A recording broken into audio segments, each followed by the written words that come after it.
Did you know some birds can sleep while flying? The albatross spends hours gliding over the ocean without landing, and during this time, it can actually sleep while still in the air.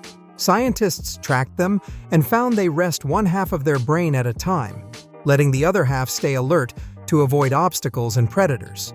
That's called unihemispheric sleep, and it's how they survive long ocean flights without stopping. Some albatrosses fly thousands of kilometers non-stop, sleeping and gliding the whole time.